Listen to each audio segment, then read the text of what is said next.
বেঙ্গালুরুর কথা শুনে সুধার মুখটা এমন ফ্যাকাশে হয়ে গেল কেন? তাহলে কি বেঙ্গালুরু শহরের সঙ্গে ওনার আগের বিয়ের কোনো যোগসূত্র আছে?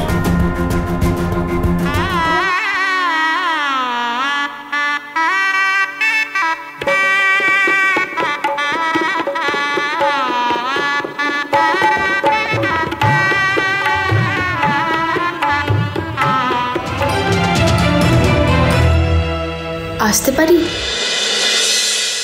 এই তো সুধার বাড়ি সবাই চলে এসছে। নমস্কার। এসো না।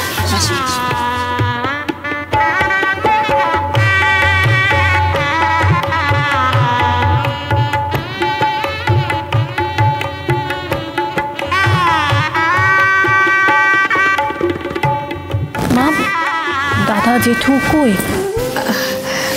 জেঠুর শরীরটা ভালো না মা, ওই জন্য তো দাদা মিলন আসতে পারলো না জেঠুর দেখাশোনা করবে বলে। তো চিন্তা করিস না, সব ঠিক আছে মা, সব ঠিক আছে।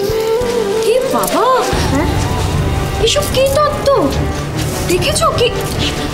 আচ্ছা, বসু মল্লিক পরিবারে হাতে করে আপনারা এইসব তত্ত্ব নিয়ে এসেছেন? না মানে ঠাম্মি তো আপনাদেরকে অনেক টাকা দিয়েছে, সেই টাকা দিয়ে এইসব কিনেছেন? বাবা, আমার ভাই তো এসব কোনোদিনও পড়বেও না। আর আমাদের আত্মীয় স্বজন এসব তথ্য দেখলে কি বলবে বলো?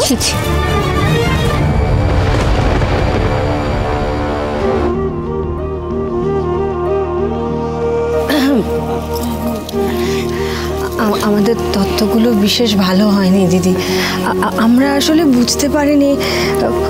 তুই একটু বাইরে যা আর গাড়ি থেকে বাকি তথ্যগুলো নিয়ে আসার ব্যবস্থা কর। ঠিক আছে, কারোর হেল্প নিয়ে নিয়ে যা। পছন্দ নাই হতে পারে, আর আপনাদের যদি পছন্দ না হয় আমরা বদলে দেব। তেজের যদি পছন্দ না হয়।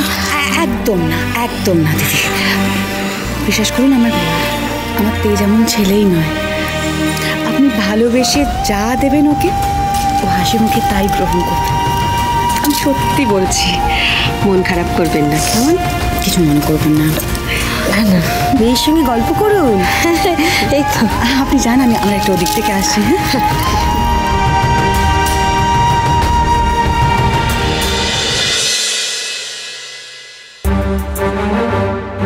বাবা তেজ, আমাদের তত্ত্বগুলো বিশেষ ভালো। মল্লিকের কাছে দামি জিনিস দেখনদারির কোনো মূল্য নেই, মূল্য আছে শুধু সততার।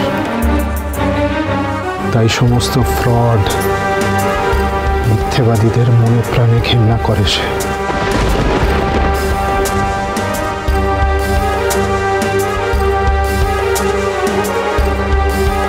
অতএব আপনাদের সততায় কোনো ত্রুটি না থাকলেই হলো, কিন্তু যদি থাকে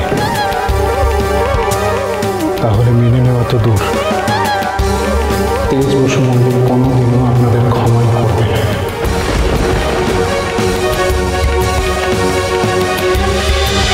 শুভ বিবাহ সোম থেকে রবি প্রতিদিন রাত ৯টায় স্টার জলসায় ও ডিজনি প্লাস হটস্টারে।